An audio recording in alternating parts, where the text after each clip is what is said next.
Ilias returned to his apartment in the mid-tier of the city, a space as sterile and predictable as the rest of his life. Yet he had a secret.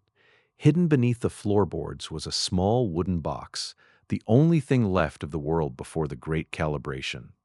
Inside was a photograph of him and Sarah as children, standing in a field of tall grass that no longer existed. Sarah was laughing, her hair a wild tangle of brown curls. Sarah's death was a fixed event. Ilias had spent years convincing himself it was a necessary sacrifice for the stability of the world, but now the lie was falling apart. He looked at the photograph, and his heart skipped a beat. Sarah's position had changed.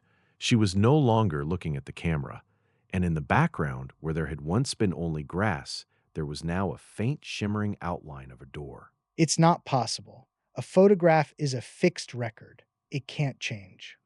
Under a magnifying glass, he saw tiny glowing dots forming a geometric sequence, temporal coordinates pointing to a null zone, a place where the block universe supposedly ended. He needed to find Julian, an engineer who worked in the deep-level maintenance bays, a man who could manipulate the city's systems in ways that weren't strictly legal. In the elevator, Ilias saw a reflection of a man in a long, dark coat with no face. When he blinked, the man was gone. Just the stress, just the anomalies. Julian's workshop was a chaotic jumble of wires, screens, and half-finished machines. Julian was a large man with a thick beard. You're late, Elias. Everyone keeps saying that. I need you to look at something.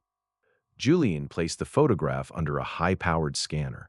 His expression shifted from boredom to intense curiosity. This isn't a glitch, Elias. This is a bleed-through. Something from a higher dimension is trying to write itself into our block. It's like someone is trying to paint a new picture on top of an old one, but the old paint hasn't dried yet. Can we follow the coordinates? The coordinates lead to the fringe, Elias, the place where the projection ends and the void begins. Nobody goes there, not if they want to stay fixed. I don't want to stay fixed anymore. I want to know if she's still there. Then we'd better get moving. Kalen is already looking for you, and he doesn't like it when people start poking holes in his masterpiece. As they prepared to leave, a small silver locket on the workbench rose into the air. It hovered for a moment, spinning slowly, before snapping toward the east, the direction of the fringe.